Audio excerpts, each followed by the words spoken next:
Muy buenas noches, gracias por estar en sintonía de Canal 4. Iniciamos con esta mesa de debate, periodismo en plural, y me da mucho gusto presentarle a quien nos acompaña en esta mesa. Y voy a comenzar con Esperanza Romero, por supuesto. ¿Cómo estás? Me encanta eso de primero las damas. Muy buenas noches, qué gusto de verlos. Gracias, Trini. Iván Arrazola. Hola, Trini, buenas noches. Buenas noches a todas, a todos. Fíjate cómo empecé de izquierda a derecha. Bueno, Gabriel Torres. Muy buenas noches, Trini. Buenas noches, Augusto Chacón. ¿Qué tal, Trini? Buenas noches a todas, a todos. Qué gusto estar con ustedes. Pues vamos a platicar en esta mesa de tres temas que sin duda son muy interesantes. Uno de esos, hoy es 28 de agosto, precisamente hoy entraron millones de niños y niñas a clases en educación básica. ¿Bajo qué circunstancias, tanto en seguridad, hubo una estrategia para poder garantizar el regreso seguro a niños y niñas? Pero también hablaremos académicamente cómo se regresa justo en este periodo 2023-2024 en el ciclo escolar. También nuestro segundo tema, rompe Alfaro con el partido MC.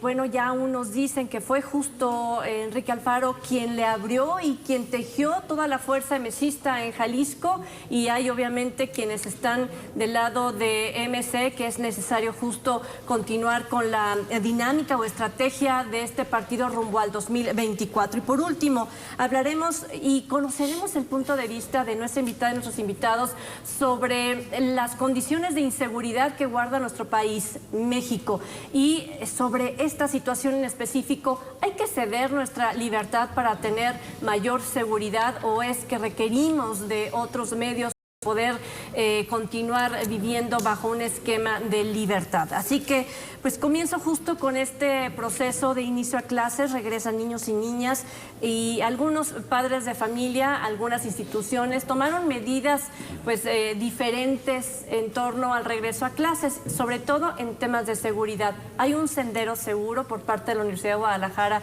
y te pregunto igual, y comienzo contigo, Gabriel Torres, y que no solamente fue la Universidad de Guadalajara, fueron varias, ¿no? En todas las instituciones educativas, Zapopan, Guadalajara, sobre todo, utilizaron hasta drones para poder, y agentes viales, por garantizar el buen regreso a clases. ¿Qué opinas de todo esto? Bueno, yo creo que ahora el tema de la seguridad pues nos incumbe a todos los estratos sociales, a todas las, edades, y especialmente ahora que hablamos del regreso a clases, de estos 24 millones de niños y jóvenes que regresaron a las aulas en México, y 1.666.000 en Jalisco que están regresando a sus actividades. Pues claro que nos preocupa la seguridad. Acabamos de hablar la semana pasada del terrible caso de Lagos de Moreno y otros más, de la cantidad importantísima de desaparecidos, estado número 1 en la República. Por supuesto que la universidad tenía que plantear una política en materia de seguridad que no hace infalible, sino que se toman acciones en la medida de las posibilidades que también tiene una autoridad universitaria para intentar establecer este programa que se ha denominado Sendero Segura, tratando de establecer protocolos y medidas desde los estudiantes y las autoridades universitarias y los planteles universitarios para ayudar a que el tránsito de los alumnos de su casa a la escuela y de la escuela a la casa, al menos dentro de los espacios colaterales a los centros, a los planteles universitarios, sea lo más seguro posible. Pero reitero, pues no hay forma de hacer infalible una política pública cuando estamos viendo que incluso funcionarios públicos que tienen guardias de seguridad son atacados y algunos asesinados. Y de esto hemos hecho o cubierto diferentes notas en diferentes medios, o todos los medios de comunicación, donde damos cuenta que alumnos y alumnas de centros universitarios, estoy hablando ya a lo mejor de otro nivel, pero justo se requería de estos senderos seguros porque les roban, ¿no?, todas sus pertenencias, ¿no?, celulares sobre todo, computadoras, pero también algunos de ellos han perdido la vida, Esperanza.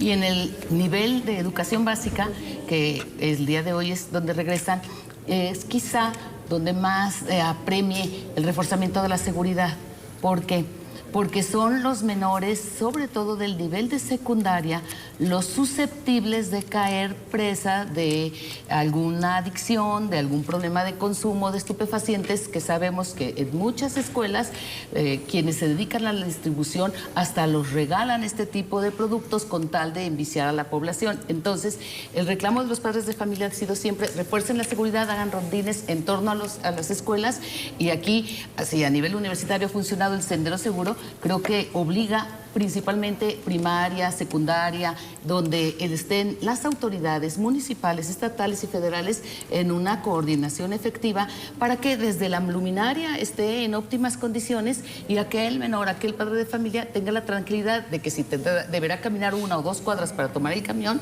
pues esté en condiciones relativamente seguras o menos peligrosas. Bueno, y les tocó a ustedes transitar por la mañana para probar el caos. Esta ciudad a veces no soporta ya tanto movimiento.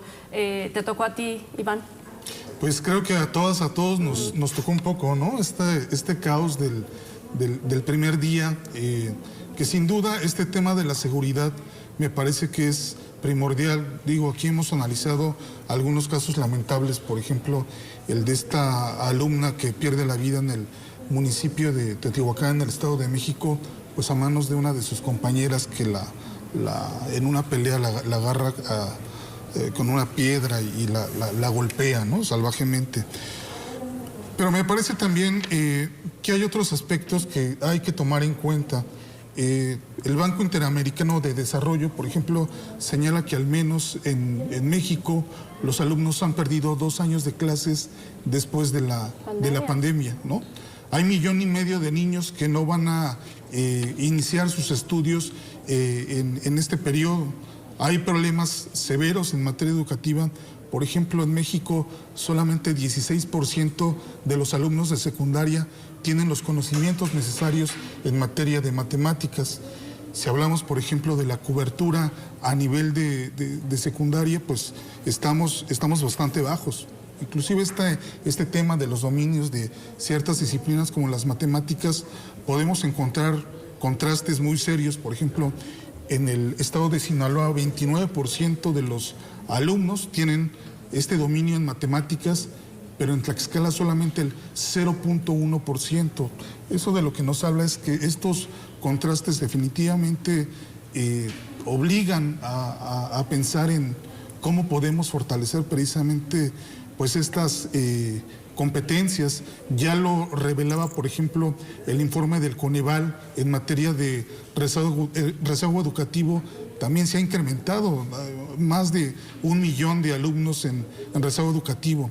Entonces, son varias las áreas en las que me parece que tenemos que trabajar. Y bueno, por cómo está el ambiente, cómo vemos a nuestras autoridades, pues pareciera que estos asuntos no necesariamente son los más prioritarios: la cobertura, el mejorar ciertos contenidos. De ahí que se debe de ver, me parece, con preocupación cómo estamos iniciando este ciclo escolar. Y qué bueno que lo planteas, ¿no? Pasamos de la seguridad y todo el operativo que se hizo justo este día 28 con las condiciones académicas que comienzan precisamente este día, ¿no? Que es lo que va a regir la enseñanza, el aprendizaje para los niños que en un futuro, de hecho hasta el grupo empresarial, industrial en Jalisco se ha pronunciado justo por esta forma de educar, de llevar la enseñanza a las aulas, porque son justo los profesionistas que se están preparando para un futuro, aunque hablemos de primaria o secundaria, ¿no? Claro. Sí, el fenómeno educativo, y eso es lo más interesante cada año, no debe limitarse a lo que sucede en las aulas, al centro escolar.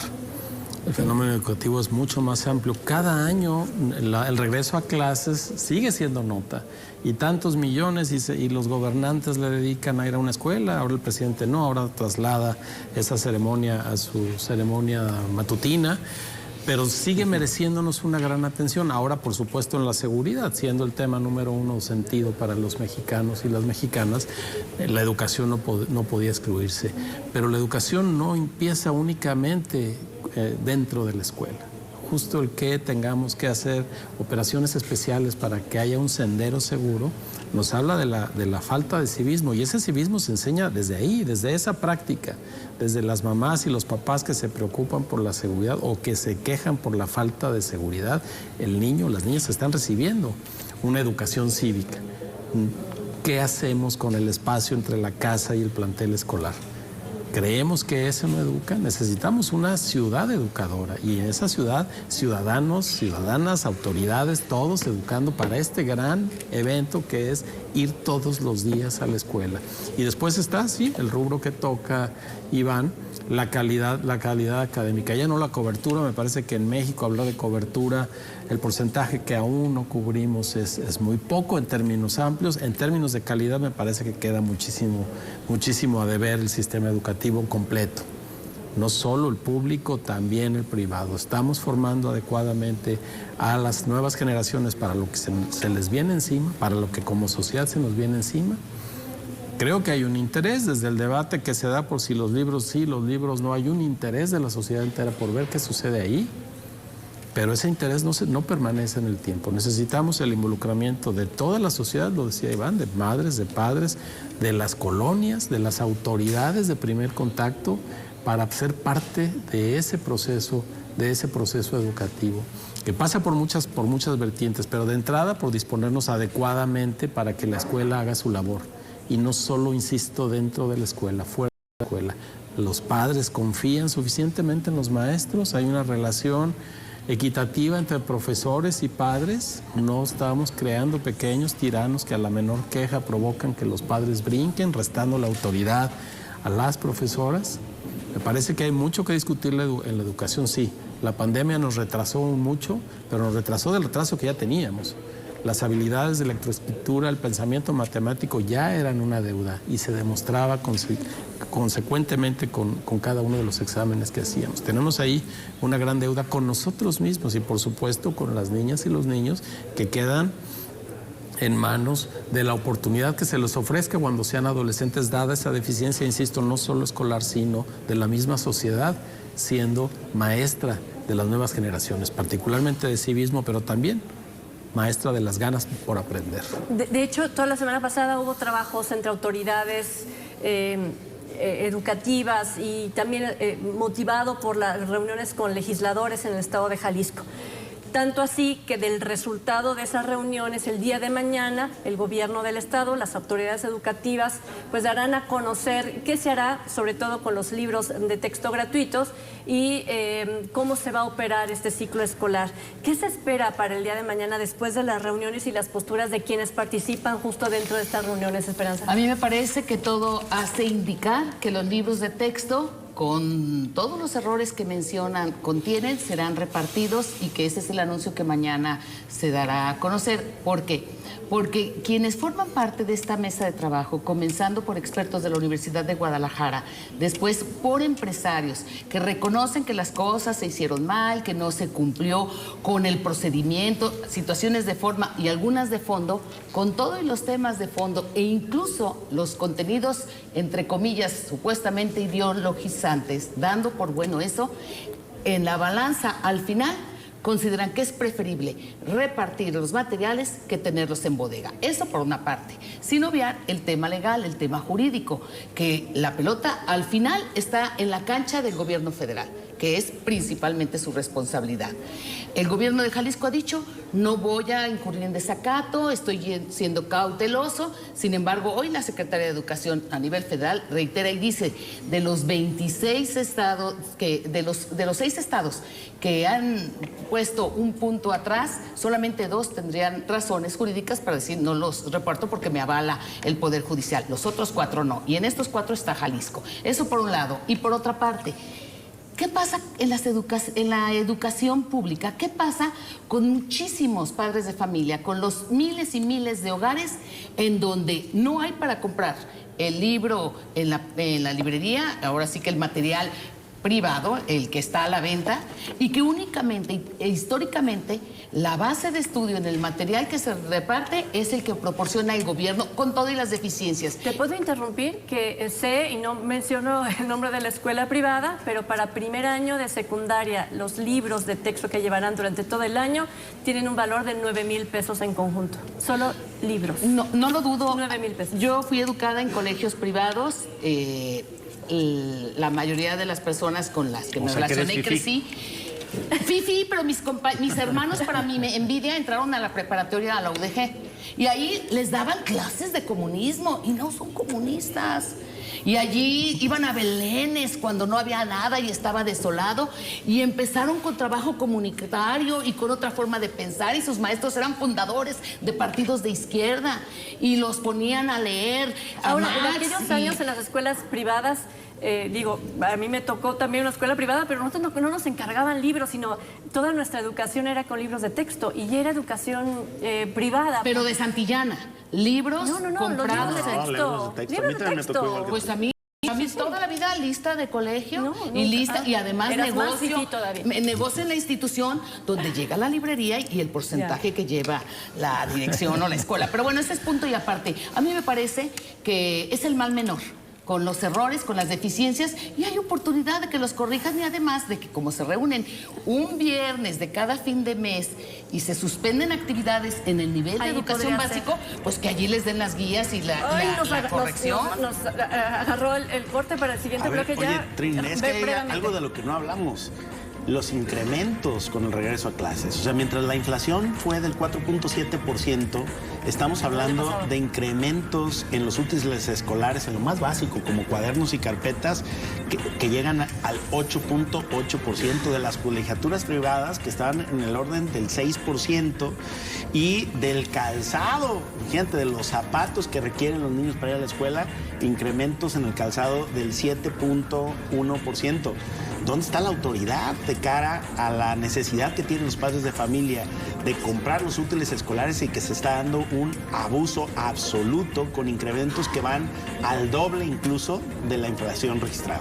Bueno, vámonos a la pausa y cuando regresemos, pues tocaremos el tema, ¿no?, de este pronunciamiento que hace Enrique Alfaro, gobernador del Estado de Jalisco, respecto a su participación para el 2024 con relación al partido Movimiento Ciudadano. Al volver.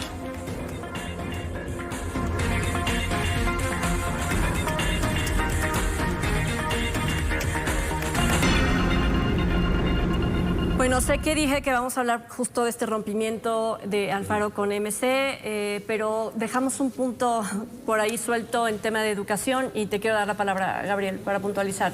Sí, el tema de los útiles escolares que decía que es un tema de un abuso, pero además en el tema de la entrega son 6 estados: Coahuila, Chihuahua, Aguascalientes, Guanajuato, Querétaro, Yucatán, Jalisco, que podría, como bien lo adelanta Esperanza, podría cambiar mañana de opinión, muy probablemente así sea, y el Estado de México, que tiene una suspensión temporal para la entrega en lo que se resuelve el fondo también de un recurso jurídico que está en curso. Sí, yo creo que el tema de los libros no es algo que se va a resolver muy rápido, o al menos no homologado en todo el país, pero también me queda claro que donde Morena gobierna, que es en 22 entidades, pues con o sin recurso jurídico los libros se van a entregar. Bien, pues pasamos entonces a este tema, esta conversación que ha tenido Enrique Alfaro con su público a través de redes sociales también, por supuesto, y atendiendo también, ¿no?, a los medios de comunicación sobre su postura y relación con Movimiento Ciudadano, y pues rompe definitivamente. Sí, y voy a empezar con esa pregunta, ¿sí rompe? ¿Hay un rompimiento entre el alfarismo y Movimiento Ciudadano? Pues al menos en lo personal, el gobernador dice que él ya no quiere tener una relación con ese partido. Eso no significa que la militancia, que el resto de los cuadros políticos seguramente estén en esa circunstancia, lo que tampoco implica que quizás pues estos cuadros naranjas terminen en otro partido político. Obviamente hay una marca en el Estado consolidada y pues nadie la quiere dejar perder, ¿no? Entonces hay un capital político ahí acumulado y pues seguramente en los próximos meses lo que se negociará es cómo se pretende repartir ese capital político por medio de candidaturas. Pero hay algo que destacar sobre este rompimiento y tiene que ver con el problema con los partidos políticos en México y su naturaleza democrática, que es algo con lo que les cuesta mucho trabajo lidiar, ¿no? Realmente los partidos obedecen a su militancia, la toman en cuenta, la escuchan, o este es un tema únicamente de caciques, es un tema de liderazgos y son los liderazgos los que dicen si va o no va, ¿no? Y me parece que en ese sentido lo que estamos viendo aquí es un choque. Por un lado, un dirigente nacional de mucho tiempo que no ha soltado el poder en todos los años que Movimiento Ciudadano, desde que era Convergencia,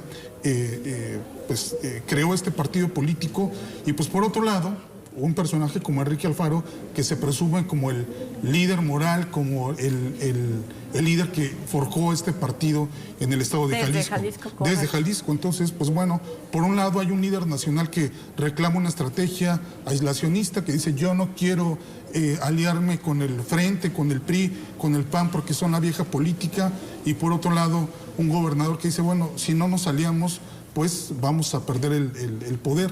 Al final de cuentas, si se terminan distanciando, pues a quien más van a afectar, pues obviamente va a ser este partido, ¿no? A la marca, pues porque aunque tienen una intención de votación fuerte, pues no significa necesariamente, bueno, significa que si rompen, pues podrían tener problemas inclusive para conservar el registro, ¿no? O pensar en que puedan tener una votación mayor de cara a la elección presidencial de 2024. De hecho, lo dijo así, ¿no? Es un proyecto que no entiende, dice Enrique Alfaro, que se construye de manera unilateral y se le quiere someter a la voluntad de la coordinación nacional, y todavía les desea suerte, Gabriel.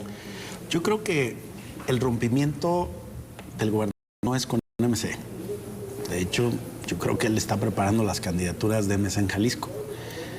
Si hay un rompimiento, es con el señor Dante Delgado Ranauro. Punto. Y se refiere a él cuando dice de forma unilateral, y al que no entiende es al señor Dante Delgado, y por lo visto el señor Dante tampoco lo entiende a él. Este rompimiento o distanciamiento en este momento, pues obedece a que Enrique Alfaro es el líder de su grupo en Jalisco, el líder político del movimiento que nutrió las filas de Movimiento Ciudadano, incluso antes Convergencia, porque estaban desde que se llamaba Convergencia y en el cambio con Movimiento Ciudadano, pues ha sido eso que se conoce como el alfarismo. Además, el gobernador jamás ha estado afiliado, es decir, se sirve del partido, pero no ha estado afiliado. Y él siempre se ha sentido parte en la medida en que, digamos, el partido satisfaga las necesidades del grupo político que él encabeza. Pero todavía no veo, digamos, una ruptura con el partido que signifique o nos haga pensar que los cuadros del alfarismo podrían competir por una sigla distinta a la de Movimiento Ciudadano. No. Eso todavía no lo veo. Lo que sí creo que hay es un distanciamiento respecto de esa disciplina propia de los partidos políticos, de a través de las dirigencias nacionales, mandarle decir a los estados lo que deben de hacer. Y creo que hay un grupo en Jalisco que se creó y que no existía antes del partido, es decir, que es un grupo que viene y nutre las filas del partido, el alfarismo, y ese alfarismo no se ve representado en las decisiones, el proyecto y el rumbo que el señor Dante Delgado le quiere dar a Movimiento Ciudadano a nivel nacional. Pero la pregunta es, y ya la hice antes en este mismo espacio, ¿y qué es un partido si no es sus militantes, los cargos que ostenta, la representación que tiene en el Congreso? Y de eso tiene una cuota, podría decir, un poco más de un tercio, el alfarismo. Claro que ahora hay otro estado importante como Nuevo León, pero no podemos dejar de observar, y yo creo que no se puede dejar de reconocer, que lo que le dio peso y relevancia a ese partido a nivel nacional, pues fue en principio la consolidación del alfarismo cobijado bajo las siglas de Movimiento Ciudadano en Jalisco. Entonces yo creo que el gobernador sabe lo que tiene, sabe cuánto vale su activo y está haciendo valer pues su liderazgo. Lo que también vimos durante la semana es que los cuadros más representativos de ese partido en Jalisco, que ostentan cargos de elección popular, salen a identificarse en las redes sociales con el gobernador, mandando el mensaje de lo que quiere interpretar el líder nacional del partido. Y también hay que admitir esta crítica que le hace Iván Arrazola al tema, y que creo que es muy certero, que efectivamente Movimiento Ciudadano y antes Convergencia nunca ha sido de nadie más que de Dante Delgado. Y si los partidos son públicos, como lo dice la Constitución, pues ahí hay un problema de un partido que se dice que quiere llegar a oxigenar la política nacional y a renovar y a hacer una opción democrática, cuando no ha habido más líder en toda la vida de ese partido, que es muy breve, pero digamos de más de una década, y no hay más que el señor Dante Delgado. Entonces, que otro liderazgo joven que milita o que se, digamos, cobija en ese partido, hoy tenga una discrepancia pública y haga valer argumentos respecto del rumbo que debe tomar el partido, yo no lo veo como algo insano, sino como un debate necesario. Propósitos compartidos, así le llama el gobernador, ¿no? Entonces es el deseo de no dejarme fuera o no dejarnos fuera a quienes opinamos diferentes, sino llegar a consensos, y parece que no se llegó, muy a pesar de las reuniones que tuvieron en días anteriores. Y es que en esas reuniones de días anteriores que se abren tras el primer aviso de rompimiento, en julio pasado, Enrique Alfaro no varió su posición después del anuncio. En todo caso, los que se están moviendo son los alfaristas, y estamos en días cruciales. ¿Por qué? A final de cuentas, ¿quién pesa más o quién puede más? Está el dueño de la marca, como decía Iván, y coincido con lo expresado por Gabriel. Enrique Alfaro sabe lo que pesa o lo que vale para MC en virtud de lo que ha aportado y lo que ha construido, y la fuerza desde Jalisco. El resultado de la elección de hace 3 años, ahí está, y es muy claro. Nuevo León no tienen una mayoría legislativa como en Jalisco, sí. La representación no es la misma, y el activo que tiene Enrique Alfaro Ramírez sabe que le da para negociar, y en eso sí que es experto. Tan es así que brincó del Partido Revolucionario Institucional, luego pasó por el Partido Revolución Democrática, el Sol Azteca, y luego brincó a Movimiento Ciudadano. Un Enrique Alfaro que sabe de alianzas y que considera que es un momento histórico importante para tomar definiciones. Y un Dante que dice que se va a esperar hasta fin de año, cuando todo hace indicar que el favorecido con esta posición es el partido en el poder, el partido Morena. Yo preguntaba si justo en este momento estamos viendo nacer, por llamarle de algún modo, el término alfarismo como tal, como fuerza política muy independiente de MC. Ya existía, ya nos referimos a eso como tal, pero si está teniendo otro contexto. Si me lo permites, yo creo que sí. Solamente voy a recordar algo que pasó cuando Enrique Alfaro buscó la gubernatura y fue apoyado por los que estaban con Emilio González Márquez. No fueron con su candidato a la gubernatura. Entonces, sí hay liderazgos que pesan y que encauzan hacia uno u otro lado. Y se supo que un grupo importante de panistas estaba bajo las siglas del Partido Naranja, aunque eran muy blanqueazules en su militancia. El alfarismo nació en el PRI, migró al PRD y después a Movimiento Ciudadano. Pero ese grupo, en su forma más compacta, inició en el PRI. Y el gobernador muy claramente lo dice, es un esfuerzo construido en los últimos 20 años. Exacto. Y los más leales son los que lo acompañaron. Y Movimiento Ciudadano tiene 20 años, ¿verdad? Exacto. Y los más leales son los que han estado con él desde hace 20 años. Augusto, ¿tú cómo ves esto? Rompimiento, fue como empezamos con la pregunta, ¿y hacia dónde va justo? Bueno, yo retomaré lo que decían Iván y Gabriel sobre los partidos como instancias de interés público, como instituciones de interés público. Y está claro que el Movimiento Ciudadano, también por las razones ya expuestas, no hay un mecanismo democrático para dirimir las diferencias. El gobernador tiene que salir en público, y ya lo había insinuado desde que el Movimiento Ciudadano no quiso participar en las elecciones a gobernador en Coahuila y en el Estado de México. Desde ahí, esa porción del alfarismo dijo: ¿cómo que no vamos a participar? Si para eso somos un partido político. ¿Y quién decidió eso? Seguramente lo decidió el dueño de la marca, el terrateniente de la Huerta Naranja. Sí hay un rompimiento, al menos se anuncia un rompimiento a partir de calibrar cuántas canicas tiene cada quien. Pero estamos pensando, o al menos aquí hemos llegado solo al punto de considerar a Movimiento Ciudadano aislado, pero Movimiento Ciudadano es parte de un juego político que está cambiando constantemente. Y ahorita se refleja principalmente en la elección presidencial. ¿Qué papel va a jugar Movimiento Ciudadano de cara a las dos grandes fuerzas que se están perfilando para 2024? El grupo de Morena y el grupo de la Alianza del Frente Amplio. ¿Y qué papel jugaría un partido marginal? Porque por más visibilidad que tenga, y seamos claros, esa visibilidad se la ha dado el alfarismo los últimos años a Movimiento Ciudadano.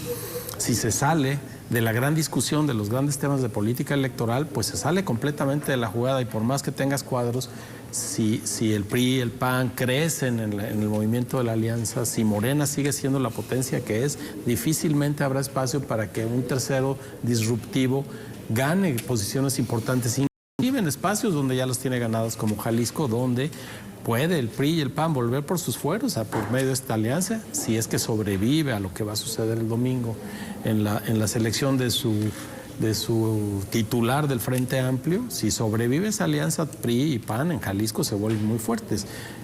Enrique Alfaro lleva la discusión al Movimiento Ciudadano Nacional, pero de entrada está pensando en qué va a suceder el poder que han acumulado en Jalisco, si el carro en el que están participando está apuntando para un rumbo que no le conviene al grupo de Enrique Alfaro en Jalisco.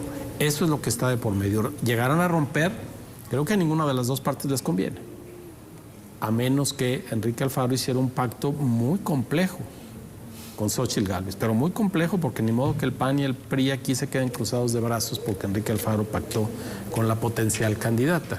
Así que lo tiene muy difícil, y es un volado el que se está echando, pero a final de cuentas, hasta donde estamos en el debate, queda claro que Dante Delgado no piensa ceder nada de la potestad que tiene sobre el partido. De hecho, se pronuncia el alcalde de Monterrey a favor de Patricia Mercado como posible candidata por el partido Movimiento Ciudadano. Pues, Patricia ya lo ha experimentado, estuvo en México Posible. ¿No? Sí. Pues, tirititito, si eso es. Si eso es lo que trae el señor Dante, me parece que será una vacilada, Claro. ¿no? Poco menos que testimonial. Sería como decir, ya no se peleen, hombre, que entre Patricia. Creo que no es lo que tiene en la mira Enrique Alfaro. Dado lo que se juega en 2024, sería poner a Movimiento Ciudadano en calidad de sobreviviente. Con que mantenga el registro, el dueño de la marca se mantendría contento, pero a final de cuentas el grupo sí actuante, que sí tiene una base, que sí tiene una estructura, se quedaría sin nada, que es precisamente el alfarismo. Ya tendríamos que discutir en otros términos que de grupo político qué significa el alfarismo. Ahora, MC no estaría con esto pretendiendo aliarse de alguna otra forma, hacerle quizás el favor al partido Morena, y con esto asegurar también el crecimiento como partido, hablando de cargos para el próximo 2024. Lo que yo también habría que apuntar aquí es que el control de la marca en Jalisco sí lo tiene el gobernador, no lo tiene Dante Delgado. Así es. Digo, el Consejo Político Nacional sí, pero la estructura del partido en Jalisco no la tiene Dante. Por lo que yo no necesariamente observo aquí ya un rompimiento. Yo creo que hay un distanciamiento, un jaloneo y una negociación, y todavía queda tiempo para que se pongan de acuerdo. Yo en ponerse de acuerdo, lo que coincido con Augusto, les convendría llegar a un arreglo. Pero respecto a si hay definitivamente el rompimiento, yo creo que el que pierde más es Dante. Sí.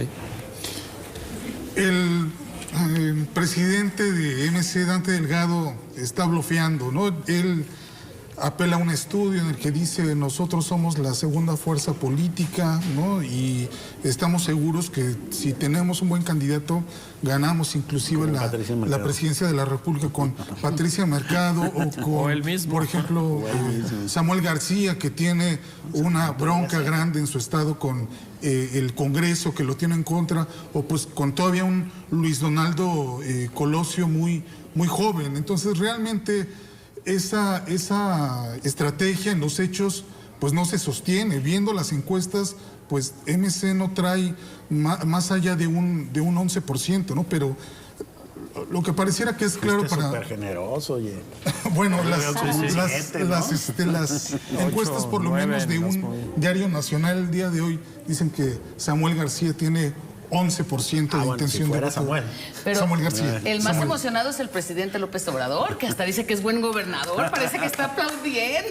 Quiere candidato, ¿no? Sí. Habló a favor, ¿no? De El Dante fin de Delgado semana. y de Samuel García. Así es. Claro. ¿Qué fue lo que dijo? Bueno, Recuérdanos. porque al final de cuentas le viene bien a Morena. Bueno, Esto le viene perfecto. Divide, vencerás. Mejor, ¿no? La encuesta de Mural del fin de semana de ayer domingo, pues te dice que como están las cosas, Morena se estaría llevando el 50% de los votos. Así es. Pues ahí está. Habrá que esperar todavía. Entonces, se adelantaron el proceso electoral, ¿no? Pero, y queremos como conocer ya cómo se van a poner las cartas, ¿no? Sobre la mesa. Queremos saber quiénes estarán en el... Pero yo creo que habría que precisar, o sea, el proceso electoral ¿Todavía no? se adelantó.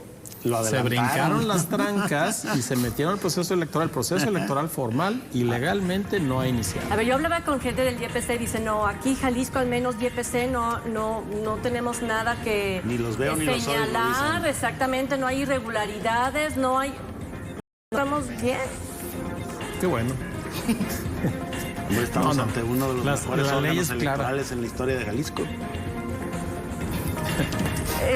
Sin señalar justo lo que vemos los ciudadanos en la calle y que Pero no hay una a ese participación o punto pronunciamiento. ni siquiera es debatible porque la ley tiene bien claro cuándo inician las campañas y las precampañas. Está establecido, Oye, no es... Oye, Augusto, no es- ¿y dice que ya?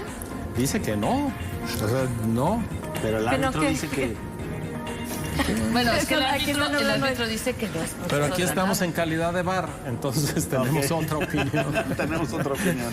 Sí, al final hay que ir a ver, ¿no? Cómo fue la jugada, ¿no? Pero ya hasta después de ese mes de junio del 2024 vamos quizás a conocer qué fue lo que sucedió y sin duda con una iniciativa de reforma a la ley político-electoral en México que, bueno, después de esto, pues sin duda se tendrá que dar. Vámonos a la pausa y al regresar hablaremos justo esto, libertad contra seguridad o seguridad contra libertad al volver.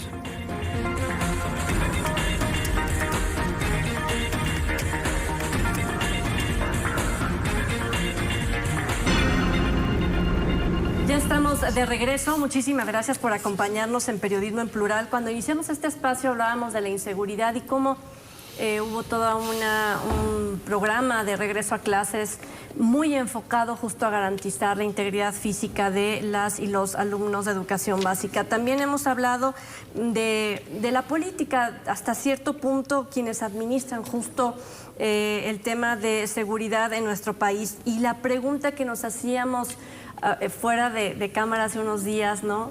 Es, con todo esto que estamos viendo, ¿no? El quehacer de la administración de la seguridad en nuestro país, la realidad de los términos de inseguridad, ¿no? Lo que estamos viendo en Lagos de Moreno, lo que estamos viendo en este fin de semana en Michoacán, donde hubo nuevamente bloqueos, quema de vehículos, donde los limoneros de este estado de Tierra Caliente, sobre todo, no hayan cómo vender sus productos, sacarlos a exportación porque están tomados por el crimen organizado. Y así creo que cada uno de nosotros podemos ir sumando una serie de variables que nos hacen pensar en si tenemos que sacrificar nuestra libertad con tal de tener una mejor seguridad en nuestro país. ¿Tú qué opinas, Augusto? Por supuesto que no. Me parece que ni siquiera es una disyuntiva que nos debamos plantear. La opción que ya conocemos es esa, se llama Pax Narca. Es decir, obtenemos una dosis de paz, pero mientras dejemos que el crimen organizado haga lo suyo. No. En el momento en que sacrifiquemos libertades, perdemos todo. Y es mentira que nos vayan a dar seguridad, que estamos inseguros porque tenemos libertades. Eso no es una disyuntiva. Punto. Si perdemos cualquiera de las libertades, si estamos perdiendo la de tránsito, por ejemplo, yo quiero ver quién se anima a ir a una carretera de Los Altos en la noche. Esa es una libertad que estamos perdiendo y no sé si nos la van a regresar algún día. Y si le decimos está bien, haz lo que sea. Porque me imagino que la disyuntiva es viola derechos humanos con tal de que me des seguridad. Esa sería la libertad. Me parece que no es de ninguna manera una disyuntiva. Y si alguna autoridad se plantea esto, es porque no es capaz de hacer su trabajo, punto. Tiene que respetarse los derechos que tenemos conquistados y las libertades que tenemos, que de por sí cada vez están más en vilo, desde la de expresión, por ejemplo. Así que no me parece que sea una disyuntiva y si decidimos, suponiendo que se hiciera un gran referéndum al respecto, coartar, por ejemplo, la libertad de salir en las noches de nuestra casa en una especie de toque de queda ciudadano, nadie nos lo va a regresar. ¿Y quién va a medir la seguridad? Tenemos que pelear por las libertades, tenemos que pelear por nuestro acceso a los derechos que consagra la Constitución y los tratados internacionales que el Estado mexicano ha firmado. Y además tenemos que exigir que nos den seguridad con esas reglas. Cualquier otra regla sería violentar la civilización que aquí a tiros y tirones hemos construido. Aquí está la posibilidad de que estemos debatiendo esto gracias a esas libertades. Muchos gobernantes estarían muy contentos de que decidiéramos rendir algunas de ellas para que ellos pudieran, en teoría, hacer lo suyo para después decirnos, qué pena, no se pudo, pero fíjate, hice todo lo que pude y no te voy a regresar tu libertad. Pero sí sabes que hay personas que sí lo piden, ¿no? Sí, o sí. que sí estarían de acuerdo con eso. Sí, pero hay personas que piden muchísimas cosas. Hay quienes opinan que los refrescos son un gran nutritivo y lo compran todos los días. No, me parece que eso no es una disyuntiva. Esperanza. Al 100 con la postura de Augusto, ¿por qué vamos a ceder? ¿Por qué todavía después de lo agraviado que estamos, tomarlo como el sacrificio, el mal menor, con tal de regresar a mejores condiciones? A mí me parece que no, y creo que no hay mucho por dónde escarbarle. Si quisiera hacer las cosas, en principio, que apliquen métodos que han probado éxito en otras partes. Y voy a poner el ejemplo. Giuliani, en Nueva York, cero tolerancia. ¿Qué nos dicen los estudiosos del crimen y la delincuencia? ¿Cuál es el alma, el cerebro de las organizaciones? El manejo del recurso. ¿Y dónde radica su habilidad? En el lavar las cuentas, en el blanqueamiento de dinero. Yo creo que tenemos que exigir resultados. ¿Y qué está pasando en esa línea? En la detección de los que están ayudando o lavando o contribuyendo y los que están involucrados a que sigan operando con esos recursos que al final de cuentas repercuten en que yo pierda garantía de seguridad. Y por otra parte, delitos como extorsión, fraude. Los call centers operan desde los núcleos penitenciarios. La libertad es el mayor bien que tenemos. Y los que ya están presos, ¿no les puedes restringir las comunicaciones? La autoridad tiene todo para hacerlo. La ley está del lado de nosotros, a los que ya se les sentenció para que estén purgando una condena. Y sin embargo se les da toda clase de facilidades. Y como también la ley dice que si quieren trabajar, pueden o no hacerlo, tenemos que pagar y nos cuestan un buen billete para mantenerlos el tiempo que están recluidos. A mí me parece que mínimo comenzar por restringirle las comunicaciones. Ojo, estoy hablando de los sentenciados, a los que ya se les demostró una culpabilidad, porque ciertamente en la perversión de nuestro sistema tenemos un porcentaje de inocentes o de personas que están años y años en calidad de no sentenciados, mientras se revisa. A mí me parece que no debemos. Y de inmediato pienso, cada que viene el tema de los retenes, yo no estoy de acuerdo. No estoy de acuerdo aun cuando me digan, es que eso va a inhibir para que estén vehículos transportando mínimo armas o estén allí armados los que se están desplazando libremente. Lo siguen haciendo. Mejor depuremos las corporaciones policíacas. Revisemos qué tan infiltradas están. Mejor demos resultados. En esos caminos que ya sabemos está la vía, el problema, y allí debe estar la solución. Cuando llegamos a unos niveles como los que tenemos, que pareciera hasta cierto punto que podríamos tener la percepción de que puede haber más, o sea, como si no estuviéramos tan mal, de tal forma que no voy a ceder a esas libertades. ¿A qué me refiero? Por ejemplo, el caso de, y lo mencionamos aquí en este escritorio, el caso de El Salvador con Bukele, donde no importa si ya desde hace 5 años no has cometido un delito, pero tienes un tatuaje, tienes una identidad, tienes hace 5 años una sentencia o tuviste algún castigo porque cometiste algún delito, etcétera, etcétera. Y no se tocó el corazón para juzgar a cada uno de manera independiente bajo sus derechos que tuvieran, sino que ya perteneces a ese grupo de la población, vas a prisión, con tal de acabar con el problema de las pandillas. Y yo comentaba también que platicando con personas de la luz del mundo, porque hace 15 días estuvieron por aquí de visita, decían que la gente de El Salvador estaba feliz con la forma de ejercer la fuerza por parte de Bukele. Gabriel. Mira, yo creo ya entendí semana. La disyuntiva que provocas en la discusión. A ver, yo creo que la aspiración de un Estado democrático es a consolidar y ampliar libertades. Pero un diagnóstico cierto de lo que está pasando es que esas libertades las perdimos hace poco más de una década y la seguimos paulatinamente perdiendo. La de tránsito, la de expresión, la de manifestación, el derecho a saber, la rendición de cuentas, etc., etc., etc., y se siguen sumando. Ahora, civilidad, pues que acabamos de ver un video donde obligan a un joven a asesinar a sus compañeros. O sea, el nivel de barbarie que vemos ya no parece que hablamos de seres humanos, de la forma en que se están comportando hoy los crímenes y las cosas. Es como si hay una competencia, una espiral a favor de la crueldad y cada vez podemos seguirnos sorprendiendo de cosas más ruines, más crueles, más inhumanas, absoluta y totalmente. Lo que yo sí observo, y a lo mejor es el punto que quieres abordar, es que tenemos una ley hipergarantista que no coincide con la realidad del país. ¿Por qué? Porque como dijo Diego Petersen en una de sus columnas, en México un vaso de agua y un amparo no se le niega a nadie.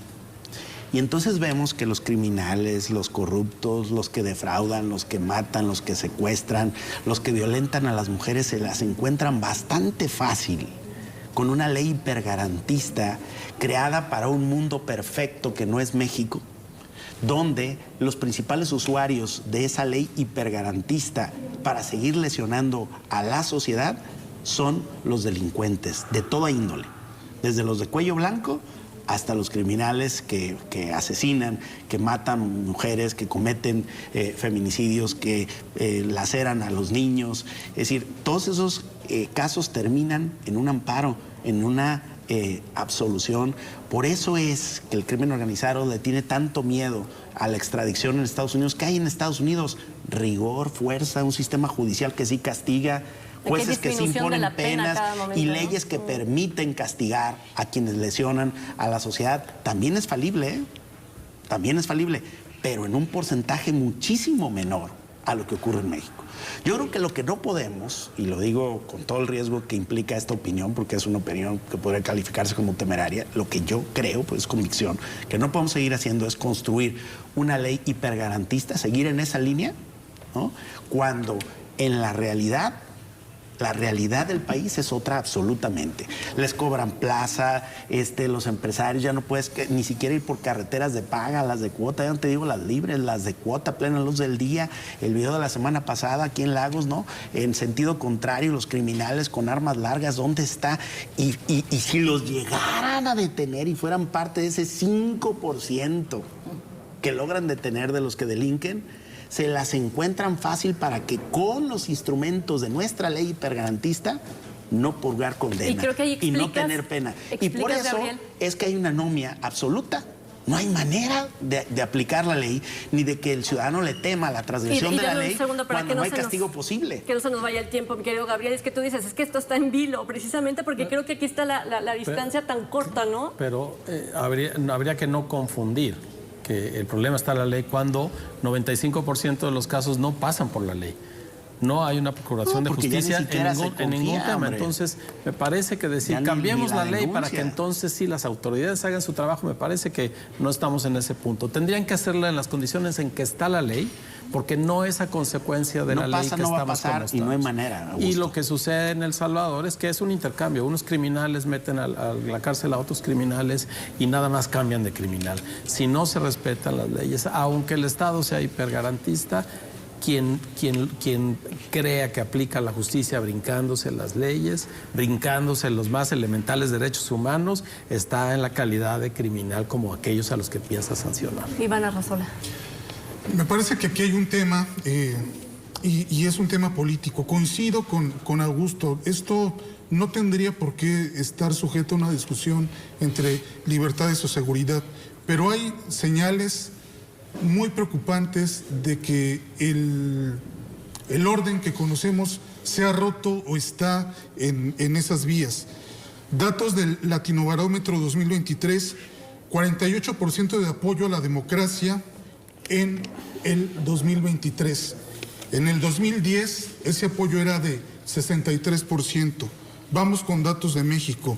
En México el apoyo a la democracia bajó de 2020 a 2023 de 43 al 35%. Indiferencia entre un régimen democrático y un autoritario aumentó, pasamos del 26 al 28%.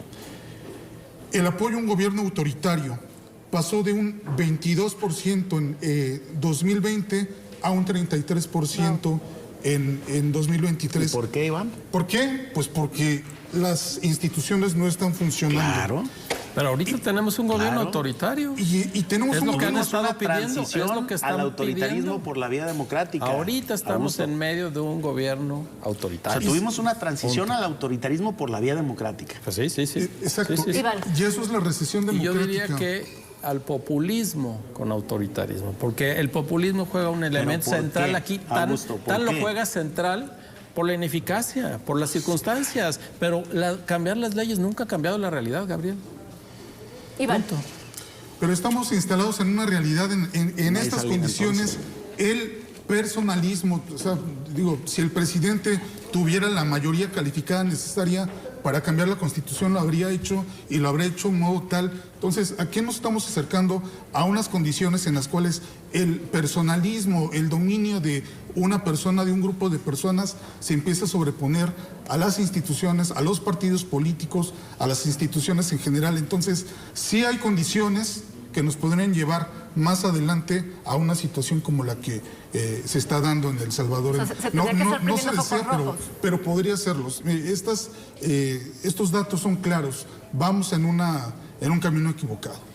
La impunidad, que es el principal problema, va a prevalecer en la medida de que no hagan su trabajo de forma profesional, que sean capacitados los entes de las dependencias correspondientes en las tres esferas. Porque dicen los estudiosos del fenómeno, el principal problema comienza primero a nivel de municipios, donde está la primera célula de contacto, y es allí donde penetran en las corporaciones, pero se reproduce el esquema, luego en el Estado y luego en la Federación. ¿Por qué el ciudadano no denuncia? ¿Para qué? Están arreglados. Y cuando denuncian Y se le revierte. y los agarran los policías, Se le revierte. luego los sueltan y van y matan a los policías. O se le revierte al ciudadano porque le puso el dedo o porque... O endureces, o esto es una espiral a que nos vamos a ir al caos total, Pero al si hace- cobro de plaza, Pues es que eso ya está. Bueno, es que eso ya está, No, es lo que espérate, comentaba ya yo con vienen los las limoneros de... autodefensas enseguida, porque esto no es No, que ya cierto no que va a existen, le preguntas a la funcionar. autoridad Lo que de tenemos Michoacán, no dice que ya no funciona. existen las Lo que tenemos autodefensas. es un Aparte, la fracaso negación. absoluto. Sí, pero hay que ver cuál es el germen del fracaso. La ley ineficiencia. o las autoridades que no la ineficiencia. aplican. Las dos La cosas, ineficiencia Augusto, No, porque bueno, tenemos una ley de amparo primero tendría- que es tan laxa. Primero tendríamos que poner a funcionar las leyes que Por tenemos ejemplo. actualmente y después someterlas. Pero ahorita ni siquiera funcionan en ninguna de las instancias, ni del primer contacto, ni en el sistema carcelario, que será el último eslabón del sistema de Porque justicia. ¿cómo le vamos a entrar? Es O sea, que no hay sé. una negación de la realidad aparte Exacto. de la autoridad, ¿no? Y pareciera que lo que queremos es como que pongan las cartas sobre la mesa claramente y saber a qué estamos jugando y de qué forma podemos participar ciudadanas y ciudadanos. Pareciera que en algún momento, no sé si ustedes lo perciban así, estamos como lejos o como fuera de este juego. Es también Y somos las parte- principales víctimas, ¿no? y bueno, es también parte de un discurso en medio de esta polarización en la cual nos dicen, bueno, es que la culpa es de los ricos, y otra parte que no dice, bueno, es que la culpa pues en realidad es de que las instituciones no están funcionando bien. Pero sí, en estas condiciones, la salida autoritaria, la salida fácil de se necesita más mano dura para resolver el problema de la inseguridad, se puede vender con una facilidad, que eso es lo realmente preocupante. No, el presidente dice que con abrazos. Yo creo que sin mano dura no vamos a resolver nada. Esperanza. Hay Yo que sí creo que reorientar no, el presupuesto, hay que inyectar recursos a las instituciones para la capacitación, la profesionalización y para que precisamente se genere confianza, se hagan las cosas como la ley dice. En México, ahorita sería suficiente mano dura aplicar la ley como está. No se aplica. Necesitamos esa primera mano dura y después vemos. Pensar en que va a llegar alguien que tenga una idea y mano dura y después otro. No, es que la idea que yo tengo de mano dura es otra. Nos va a llevar a una situación a la que ni siquiera nos hemos aproximado. Por eso no ceder a libertades, porque No, de que de tienes, ninguna exactamente, estarías dando todavía De mayores ninguna herramientas manera, claro. para el abuso o la violación Así de es. los derechos de todas y de todos. Así es. Augusto Chacón, muchísimas gracias. A ti, Trini, gracias a ustedes. Buenas noches a todas, a todos. Esperanza Romero, gracias. Gracias a ti, Tridi, compañeros, buenas noches. Buenas noches. Gabriel Buenas Torres. noches, Trin. Iván Arrazola. Buenas noches. Pues le dejamos, por supuesto, esa pregunta, ¿no? Ya vio las estadísticas que nos dio en este espacio Iván Arrazola. Hay una mayor preferencia por la dictadura que por un proceso democrático de administración de país. Así que lo dejamos ahí para que usted lo reflexione con los suyos, con las suyas. Así que nos vamos. Muchísimas gracias. En 8 días, en una edición más de Periodismo en Plural. Acompáñenos.